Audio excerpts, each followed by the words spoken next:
Obviously, we had the autism diagnosis when he was very young, and that was one thing. But as a parent, the thing I struggled with the most was dealing with his anxiety. We had some very sort of dark times. Nelson, from what I understand, you didn't want to leave the house. Not really, no.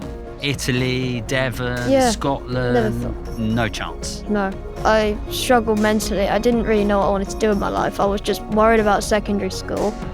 I think karting's just given me the confidence. I've got something that I can do in my life. I think if someone could have told me what would have happened and shown me where we would be, I really, really wouldn't have believed it. You may notice the setup for this episode is a little different. Today we actually have 3 guests, a family with their eyes on the podium. Nelson Taylor is just 12, but he's already making waves in British motorsport.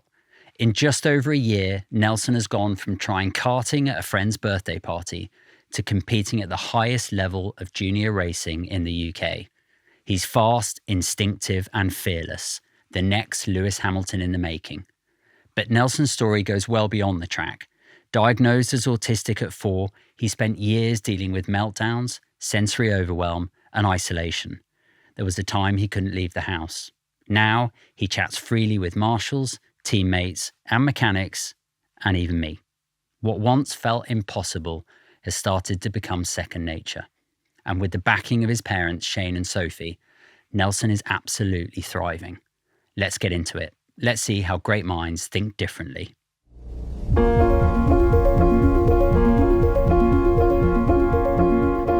Thank you all for coming down. I know you're on your way down to a big race weekend, Nelson. Appreciate you stopping by London. Can I take you back, Nelson, to that birthday party and getting in that first go-kart? Yeah.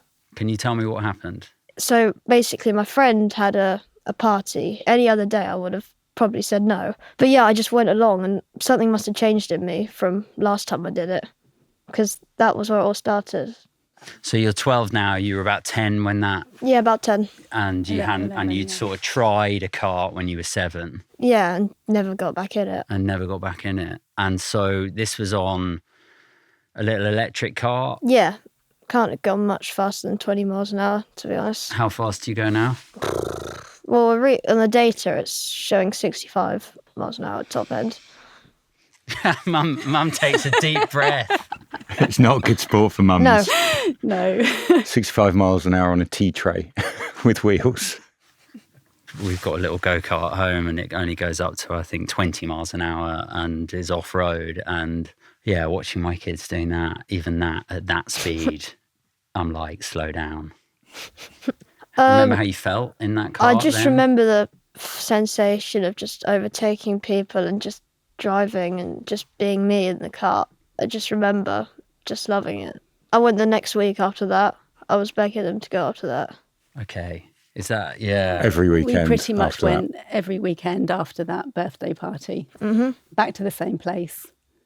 And so you'd not grown up karting, Shane? No, I've grown up with motorsport. My dad's a complete fanatic. I went to my first Grand Prix in a pushchair probably when I was, very, very young, to the British Grand Prix. I've loved cars. I did kart, but not at a competitive level. And I always wanted Nelson to race, but he just did not want to get in a go-kart. And as he said, he went at 7, did one race and absolutely hated it. It was too hot, didn't like all the gear all over him, drove around at probably about 5 miles an hour. Yeah. And I went, that's fine. That's cool. I get it. We'll stick to the online racing. Which you loved, right? Gran Turismo. It wasn't that I hated racing. I always wanted to do it, but I was always online. So I had a connection with racing for quite a while. I just never got into real life. It's just so long being online. Just real racing is just so different. It's quite an extreme difference, isn't it? From kind of being in your house. Yeah, in your house, in your bedroom. With a screen, in your bedroom, on your own, kind of doing your thing, to then the sensory, even just the sensory aspect of the noise. And how do you deal with being autistic and the sensory side of racing?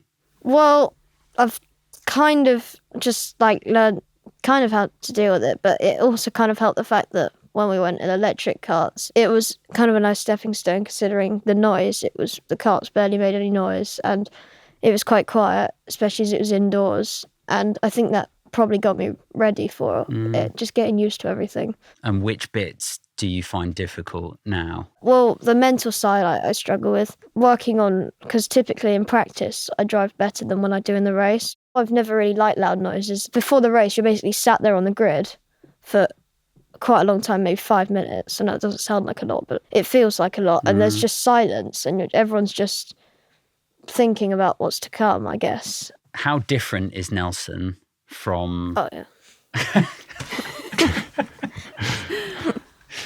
How different is Nelson from being a boy who didn't want to get in a go-kart and now is going off to meet Kimi in Italy and driving all these amazing races? For us, in our relationship particularly, it was massive.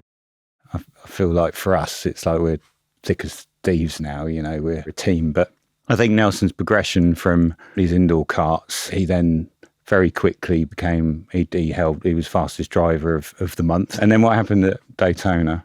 So yeah, we kind of progressed, started doing races, then we entered the championships, and then we ended up in the top championships, and that was kind of where it started, yeah. Yeah, he held the lap record as a junior on the Indy circuit, which still held. And then we thought, well, actually he's really good. And that's where we entered into this bizarre world we're in of Rotax racing against some of the best in the world, basically. Yeah. The best in this age group. So. And to put this in context, I guess, for people watching and listening, most of these young drivers have been doing it from 5, you know, they've been doing it for 7 or 8 years. Yeah. How long have you been racing, Nelson? About 1.5, is it? Yeah, one year in 18 Rotax, months, 18 months months since getting into this electric car. But in terms of that, your question about how he's changed since he started karting, I mean, do you feel like you've changed? 100%. I struggled mentally. I didn't really know what I wanted to do in my life. I was just worried about secondary school. I think karting's just given me the confidence. I've got something that I can do in my life. The transition from primary to secondary, I mean, it's been tough, but it's been all right and we've been able to deal with it. I'd say that's through karting. I feel like you're very different, much more confident, and I think it's still changing all the time. I think as each sort of month goes past, we're sort of seeing the development kind of all kind of happening really quite quickly now. We were all a little bit worried at one point, but like you said, you've just done the first year at secondary school, and you're in a mainstream school. You're doing really well. You've got friends. Yeah. You've not had any difficulties, have you? Not anything. Apart from homework. Apart from getting the homework done. But we won't talk about that because I could rant for hours about that. Tell me why. Tell me about homework. Well, after school, I just want to go home and do nothing. And I just can't sit down and just focus on something like school. I could do sim race for hours and I could focus. People are like, why can't you do that for homework? But yeah, I know just sitting down and just writing stuff out, it just seems really tough, and I can't spend more than five minutes, it feels like, and then I just have to get up and then I come back, and yeah, it's quite a slow process, so it is quite tough, but we're still getting used to it. How's your karting helped you with relationships, do you think? It's helped me find some people who have similar interests, and those have kind of been my main friends because we just talk. I still have other friends who are still into motorsport, but other stuff as well. But yeah, it has connected me with a lot of people. And I just felt more like confident about myself with karting. And so if I'd met you, Nelson, I don't know, 2.5 years ago, gosh, what kind of Nelson would I meet? Would you be here? Probably not, no. I mean, for any like to say to come and do this would just be that just wouldn't happen. No, never. It was difficult enough to go and try a new restaurant, right? Yeah. We didn't really do anything as a family before. I would say we were pretty much stuck at home at weekends. If we did do something, it generally was incredibly difficult, and we sort of came home and went, well, we won't do that again. Just because it was, you felt like you had to, force us all to kind of get out and do things, and then you go, well, that was horrific, and then you don't do it again, and gradually you end up doing less and less and less. So that was our reality. Yeah, the world kind of starts shrinking. Very much so. I dreaded weekends because I can't sit still. So the thought of, oh God, another weekend of no structure or doing stuff was, just dreaded it. So then let me ask you, Shane, and you, Sophie, the impact on you that this huge change in Nelson has had. For me, I'm happy I've got a happy boy. That's all you want, right? So you start off, and Nelson, when he was younger, was doing some pretty incredible stuff, reciting and memory and all that kind of thing. You think, we've got a bit of a genius on our hands here, which we have, by the way. But then as everything kind of started to unfold and the challenges that came with that, then all you want, you just want your kid to be happy. So that's the main thing, really. That's all you want. And then how are your weekends now? They are intense. Well, there's 2 weekends. There's one where you all just took a deep breath at the same time there. We're just about to start on the next weekend.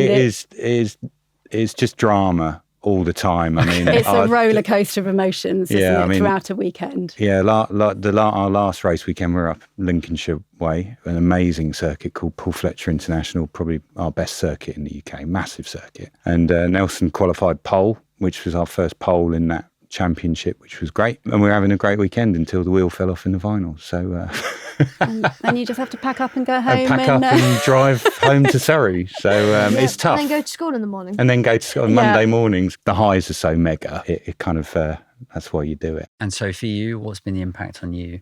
Well, I get out now. I mean, I think, before Shane obviously went to work and had to sort of, had lots of other commitments, but I didn't go back to work after having Nelson. So there was a lot of time sort of spent at home, just the two of us, which wasn't, awful, but it was difficult at times, wasn't it? I don't think I understood what was happening. The weekends were just normal. I didn't think anything of like, these weekends aren't great, because I didn't really know any other way. But obviously, if I'd known that, what my parents were obviously thinking, but obviously I didn't know that at the time. But obviously I realised the impact now as I've got older. It's not for you to worry about, but it was, it's particularly after the pandemic. Yeah, the pandemic. People came out of lockdown and we didn't. Yeah. And I think that was, all the things that we had done before had just stopped and they didn't start back up again. So I sort of naively thought, oh, it's okay. We're kind of, we're out.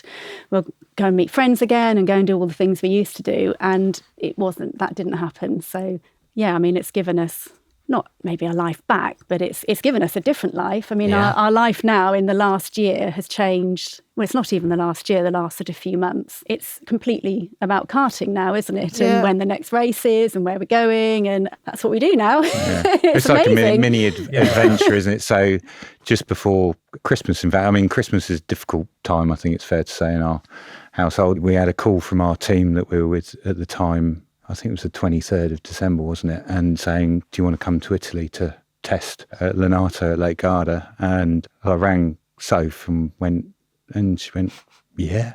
When did we go down? 27th, 28th? Got in the car and drove to Italy. Oh God, you drove, okay.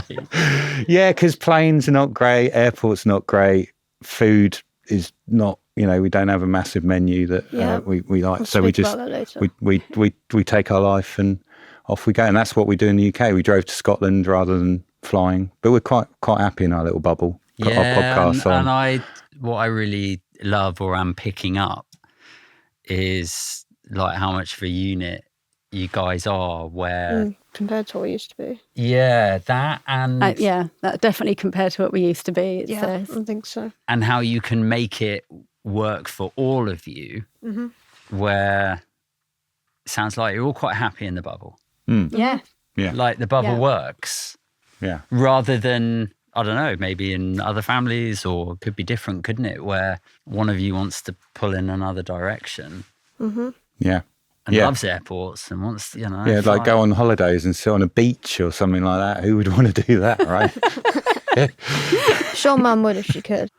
And Nelson, what do you think about being autistic? I quite like it, but it can be tough. I mean, some of my friends think I'm an attention seeker if I say that, which... Let's talk about that. Yeah, they say, oh, you think you're so special with autism, which is, they're misinterpreting it massively. It didn't make me feel great. I mean, I'm just different, and it's just slightly different. It's just wired differently. It doesn't change us as a person. But I have been happy to be autistic, and then you've got charities like National Autistic Society who, you know, you share the same kind of concepts with other people. I mean, I'm more comfortable talking to other people who are the same. Yeah, that's why, given I'm autistic, that's why we get on. Yeah. Like, it's quite simple that way, isn't it? Where you don't have to explain or justify or feel judged. But the attention-seeking things, yeah, that's a pretty interesting one, that could be a reaction when, ironically, most autistics, that's the last thing that they want. Yep. From what I've learned, or personally. Why do you think you're really good at driving? I think sim racing is a great way for people to get started, if I'm being honest, in racing. I mean, the driving is pretty... a bit safer. Yeah, a bit safer. And accessible, obviously. I mean, massively accessible.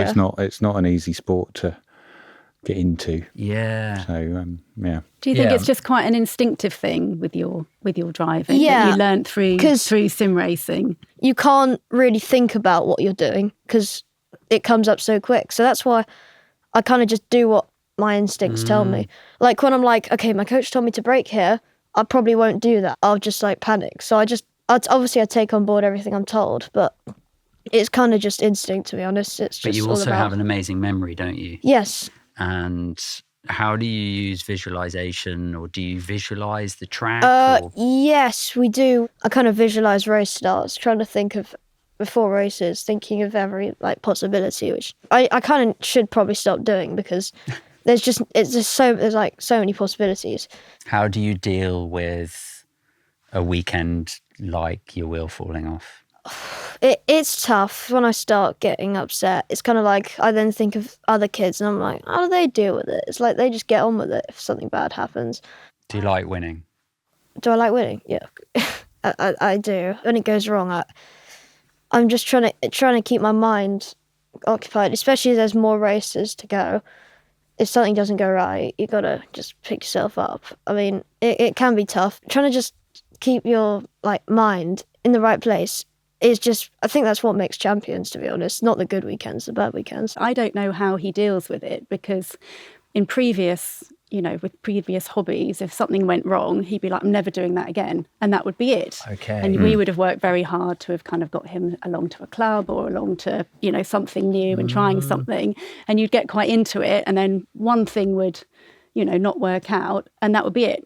Yes. And it's amazing to see. And it's, the progression that's happened in such a short period of time due to this sport and his love of it, that doesn't want to give up. Nelson was more driven to see how good he can be rather than just to win day in, day out. What's the dream therefore? So F1 is obviously a dream, but there's lots of other series like touring cars, and just getting involved in motorsport, to be honest, would be... I mean, to be honest, getting to Formula 4 would be a success. But yeah, F1 is obviously the top of my list. But yeah, it's kind of just getting into motorsport and seeing where we go from there. Yeah, I mean, it's such early days, isn't it? And obviously a great start. Why do you think it's important for you to talk about being autistic and to kind of be that really amazing role model? I mean, hopefully it encourages kids to get involved. I mean, I needed so much convincing just to do stuff. So yeah, I think it is quite important. I mean, there's probably some drivers that are autistic, and I don't know if that's the case yet. I mean, there's loads of... We met quite a few drivers at the touring cars, and we were convinced they were on the spectrum. Okay. So, yeah. Do you think racing and autism are like good friends? I do, because when you're racing, it is just you. It's only you can make the decisions. No one else is really part of that. In a way, obviously, you've got the whole team around you. But yeah, I think it definitely goes hand in hand with racing, for sure. What advice would you have for parents with neurodivergent children about the benefits of finding what they love and supporting them? I think for us, it's just kind of keep trying new things. Yeah.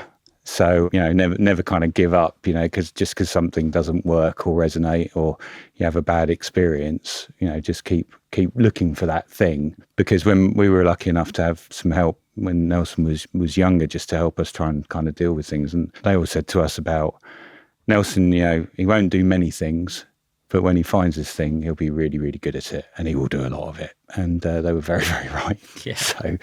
So yeah, I think it's as Sophie said, it's been, life-changing really for our family, whether it's karting, whatever, just find your thing, right? Yeah. And someone had said that to us. We went to see some friends, didn't we, a couple of years ago, and they had just got their kids had got into a sport. I think they were into rugby, weren't they? Yes. And they were talking about finding their thing. And we're like, we're trying. Okay. But that's Okay. we can't do any more. We're always trying to try new things and get out there, and it was so difficult. So it's sort of, it's not straightforward to just say you need to go and try lots of different things when you've got a kid that didn't want to try lots of different things. So I don't know about, advice, but I guess you don't give up. And, I think you needed to just be ready, didn't you? I think, and that's always been the case with you, that you will do things, but it's when you're ready and when you want to. And I think I sort of beat myself up for many years, desperately trying to do more. And, there's a lot of pressure on parents, with all these clubs and,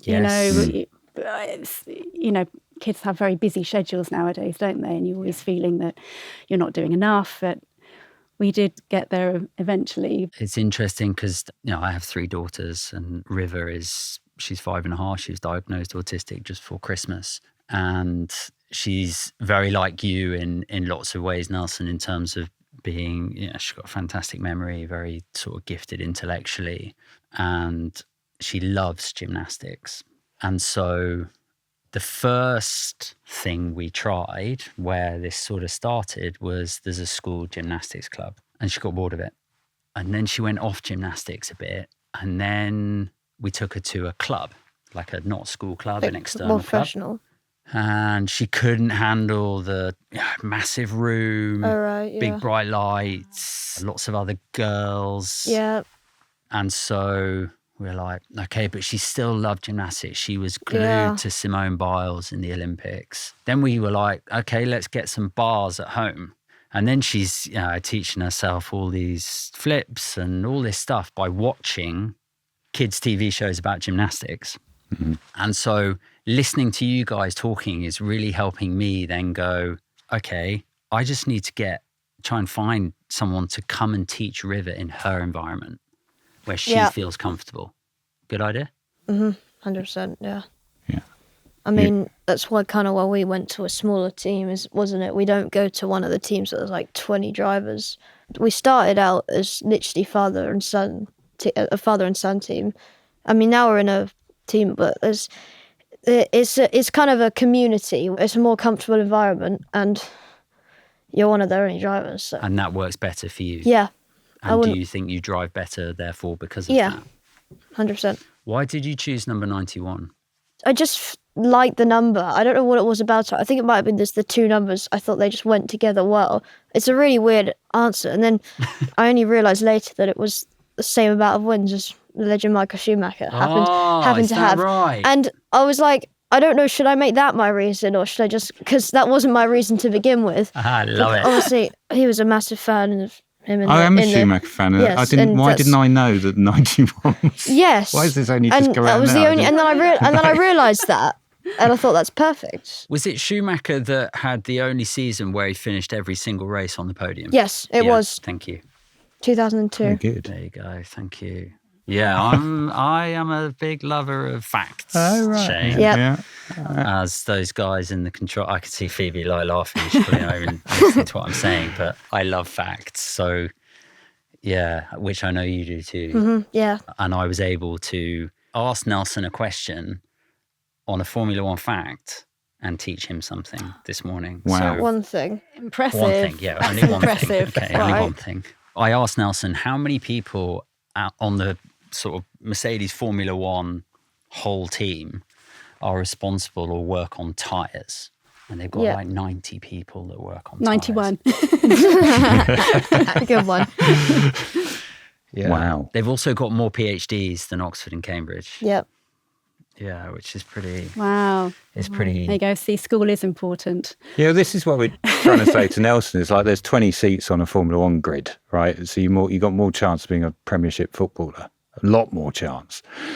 So, we got to keep our options open. How high are your hopes, though, Nelson? Like, how high is your expectation? Are you like, Well, I'm going to do this and I it's think- going to happen? I feel like there is definitely potential there, but obviously 20 seats and you don't really get a living until you make it to F1. Like F2, you don't really make any money, even if it is a high level. Okay. So obviously it is just keeping your options open. I mean, there's so many other series in racing, and obviously you can still get involved. Like, I mean, I was into strategy as well.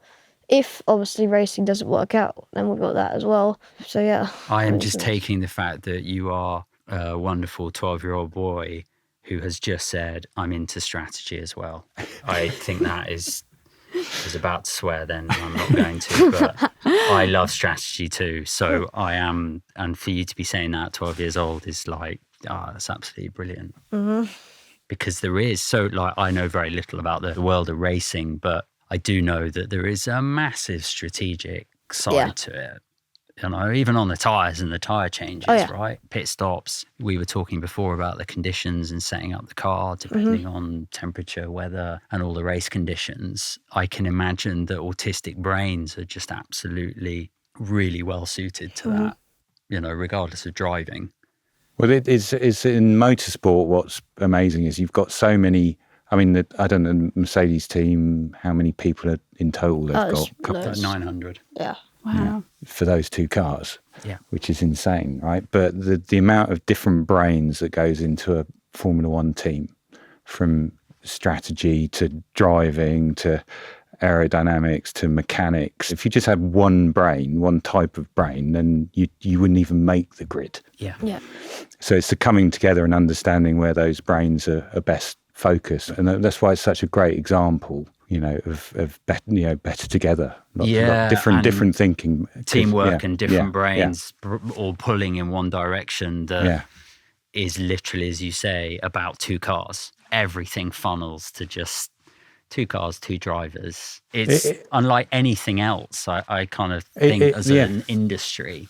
It is fascinating, and even at this grassroots level, Nelson's got our team manager, Drew, who's cool, calm and collected, which you need because there's always something going on. It's like we had a race where we were set up for dry, the sun was out, was that Scotland? We've had a couple now, haven't we? Beautiful day. And yes, then in Scotland. Literally, right, and you've Torrential rain. once the dummy grid shuts, you're out. You can't change. So it's a mad panic to change the whole. It's not just changing tyres; it's changing the ride heights, it's changing cambers. It's we had tons of stuff going on. So you need to be cool, calm. You've then got your mechanic who works very closely with you as well, and then you've got all the people that provide the cars, all that kind of stuff. So even at grassroots, there's a huge amount of people behind the scenes, but obviously it's the boys and girls in the hot seat. Yeah. That all the attention's on. So how is it like listening to people? Have you got people? No, we don't have radios in karts. It's not allowed. It's not allowed. Yep. Interesting. Some people try and cheat. I think, as rumour has it that some do, but we don't know if it's true. But people do try and cheat at this level. It's kind of like we're not. trying to. Well, there's always rumours. Yeah. We don't know if it is, but the rule in karting is if you're winning, you're cheating. So basically, that's kind of it. The chances are no one's cheating, but. If someone goes quicker, they go, "Oh, you're cheating." Yeah. Everyone says so everyone else is competitive. cheating, don't but they? It's big business, right? So you look at Lando Norris, George Russell, Hamilton, Kimi Antonelli. They've all come through karting. Okay. So it's big business. It's serious. And in fact, when you get to the big championships, the British Karting Championship, your tyres and exhausts are taken off at Parc Fermé and left. So you can't tamper with that. Your fuel is provided for you. They take fuel samples as well. So this is 12, 13-year-olds. Well, is this younger than that? Well, we've got you've got. The category you're in is 10 to 13. Okay. So yeah, we're going up to juniors next year because we have to, but also we would anyway. Mum's excited for that. So then Nelson will be racing. Why is Mum excited for that? I'm being sarcastic. Oh. Faster. I'm not good on sarcasm. Oh, okay, Nelson. sorry. You You said that so deadpan to me. I'm like, okay, why? Why is Mum not happy? Okay. Well, they're faster karts, Are they? heavier karts you're racing against, teenagers. Some of them are, quite muscly and, they're the oldest ones are 15, 16 and it's a big grid, so it's the most popular there's normally category. like 50, 60 drivers, but they have to split them. So Don't worry, they the don't all maximum race. you have is about 35-ish on a grid at one time. But when they start, you've literally got them all lined up, nose to tail, pushing each other. So the first couple of corners, people are flying off. I mean, it's Carnage. It is carnage. And that's not necessarily about skill. I mean, you just get, dinked by someone and that's your race over. First corner and you get punted off and carts are flying through the air, flipping upside down. It's, That's quite rare. It is quite rare, but it's something I have to deal with and all the other mums. Yeah. But you're always quite sweet. Whenever Nelson has a little accident, he says, I always jump out the cart and wave my arms so that you can see that I'm okay. Are you quite an anxious person, Nelson, would you say? Yes, I would. Me too. I'm interested in the fact that you're quite an anxious person, yet you can be absolutely fearless driving a car at 65 miles an hour. So, that is something. It's still working because my coaches are working with me to be more decisive with my overtakes. Sometimes I'll sit there and I'll be like thinking about the move, like, no, don't go for that. Okay. So you have to be aggressive in karting, otherwise you will get bullied. So my anxiety does still come into karting. Obviously, when I'm driving on my own, I'm just driving on my own. But obviously, when there's other people, it is about your speed, but also about your racecraft. So you have to work on that, and that's something I'm still working on. Sometimes I will literally sit behind someone the entire race, and they'll basically ruin my race because I'll be much quicker than them. But if I get stuck behind them, it doesn't really matter about my pace. So it's something we're working on, but the anxiety, it has been holding me back a bit, but we have improved this weekend at fighting back after losing pole. Do you both get to be with Nelson like down on the track, or are you kind of like, see you later? Well, no, we used to fuss over him and he basically told us to go away, stop embarrassing me. So generally we let Nelson... Me in particular. Yes. I stay well away. On race day, I stay as far away from Nelson as possible. But the helmet goes on and Nelson's in a different world and he goes off with the cart and his mechanic down and we can't get into the grid anyway, so you just let them go. And then we just stand by the side having mini breakdowns about what might or might not happen. So it's a great laugh. If there are children listening, who are neurodivergent or maybe think they are and who are maybe struggling to find their thing, what would you say? Well, it can take time. You don't really know until you try it, which is something I had to work on. I had to be told so many times before I go in. I'm like, it's actually quite fun. So, just kind of, you'll find your thing eventually, is what I'd say. And it sounds like, Sophie, you were quite active in the exposure of Nelson to like, let's try this, let's try this, let's try this. How do parents keep going when that keeps not working? You feel that you've got to try these things, but I think I was saying earlier, it's when they don't turn out well, you go, was that worth all of that stress and all of that effort that we've put all of ourselves through? Just to touch back on, your question about anxiety with Nelson, I think, for obviously we had the autism diagnosis when he was very young, and that was one thing. But as a parent, the thing I struggled with the most was dealing with his anxiety, which was the sort of overriding kind of sort of struggle that you had. I think, And how did that manifest?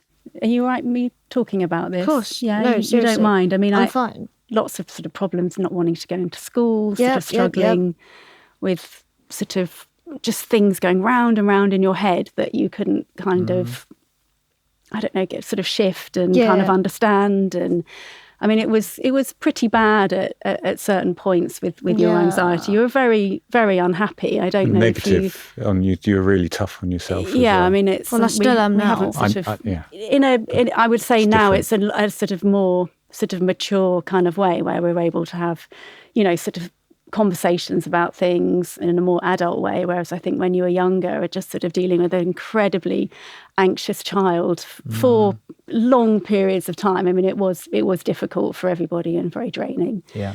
And very hard, I presume, like, how do I help? Yeah. I mean, really tough, really tough. We did have, I did end up going to speak to somebody, sort of a therapist to help because, it was really, really difficult. We had some, just because things are all okay at the moment, and sure. I don't want people to think that it was really difficult. We had some very sort of dark times. Yeah, I mean, you Nelson, from what I understand, you didn't want to leave the house. Not really, no. Italy, Devon, Scotland, no chance. No, I don't really remember going on holidays as a young child because obviously we did a lot more before karting. But it would have been off the cards. I wouldn't really travel anywhere. I mean, when we went to friends' houses, it could be quite awkward, and it just meant I just stayed inside. Didn't really know any other way of living. Going on holiday was just, oh my! You'd need another holiday when you came back, just because it. So there was no respite. Stressful. I mean, particularly for Sophie being at home and that kind of intensity at my work. So I'll go away and come back to it. But there was no real respite. It wasn't like, at least we can go and get a holiday and a break. There's no respite at all. There's just nowhere. Yeah. So relentless. Yeah. It was at times. It did feel like that. And I think if someone could have told me what would have happened and showed me where we would be, I really, really wouldn't have believed it. And apart from going and talking to someone, what were you seeing, like, I guess, just in media or like just wider society around support for, parents, for autistic children? What were you picking up on? Not a lot. Not enough. No. Not enough. No, there just wasn't. I mean, as I said, we were lucky enough to get a therapist when we were introduced at quite a young age to help. There was so much to deal with, like just even playing, because like imaginary play and stuff like that isn't something you were doing. So you just didn't know where to start. When did you know, Nelson, that you were autistic? So it was quite a while after I'd actually been diagnosed. So I think it was year 4 I was in. We had a neurodiversity day. The teacher actually checked with Mum to check that she was all right with it, which was lovely. So we had the day. They went through all the different neurodiversity brains, dyspraxia, dyslexia, autism, ADHD, blah, blah, blah.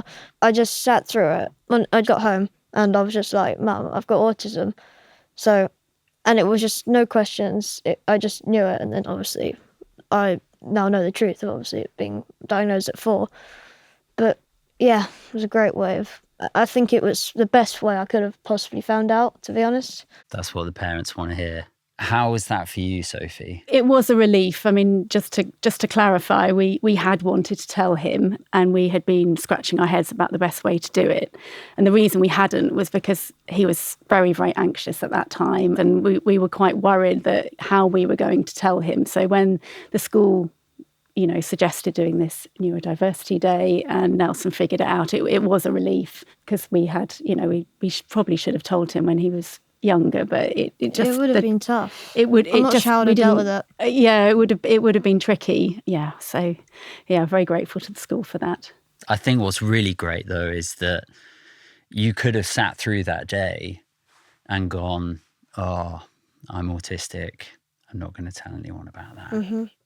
Whereas you came home and said, I'm autistic. Yep. And that's literally, obviously, music to your parents' ears. A, because they knew, but also because, of course, Nelson's figured it out. Of course he has. It's a great way. And rather than, I think, certainly when we were growing up, and I still think to a certain extent now, children are told about these diagnoses as if they're a problem. Yep, totally. And there are challenges, but there are obviously skills and there are good bits as well. But I think historically we've presented these things as being, it's terrible news and this is going to be a real problem, rather than a bit more, this is what it is. Yeah. This is what it's called. That's how the school interpreted it. This is what it means. And certainly, in my own experience of sharing with my daughter that she's autistic, without passing any judgment on it. And that's made the world of difference. Because it's not also saying, hey, don't worry, everything's going to be amazing. Yeah. 100%. Yeah. You know, it's just telling the truth. And the truth is that it's great and it's Yeah. challenging. Yeah. And that's a really good point, right? So Nelson's found his thing and we're loving it, but it doesn't mean that all the other challenges just kind of fall away and it's like your brain changes and you see the world in a different way. We all still have our challenges. It's just to have something that you're focused on and driven. It makes a difference. Yeah, and to have the understanding of you will learn how your brain works, Nelson, and how to channel that and lean into and embrace the things that you find really easy. Yeah. That are just because that's how your brain works, that other people might find really challenging. You're a top guy, Nelson. I'm really proud of you for talking about this and for coming into King's Cross in London to meet random people, sit at this desk, be asked God knows what questions with bright lights and all the rest of it. I'm really, really grateful. I'm obviously grateful to you both and your parents, Nelson, for bringing you along because, I think you're exactly why I set up this charity. You are exactly, no pressure, but you're exactly what we need. You're a beacon of hope and inspiration for children out there and like proof that we are different, but we're not deficient. And we can have some really great contributions and our brains work in different ways.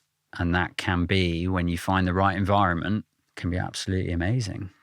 So thank you for coming on. I've got one last request for you. So we gave you a green dot at the beginning, and I've got another one for you. Who would you like to give it to? So I'm going to give this to my friend who had the birthday party, Ben Cobden. I'm sure he'll be delighted to have this. Yeah, and lots of thanks to Ben Cobden, because if He'll he love hadn't had the that. He'll birthday genuinely party, love this. he will love this. Because if Ben Cobden hadn't had the birthday party, we might not be sitting here, right? Yeah. Shane, Sophie, thank you so much for coming on, and wish you all the best this weekend. Thank you. Fingers crossed. Yeah. We'll Fingers crossed. let you know. Yeah, and just Nelson, just look forward to following what you're up to.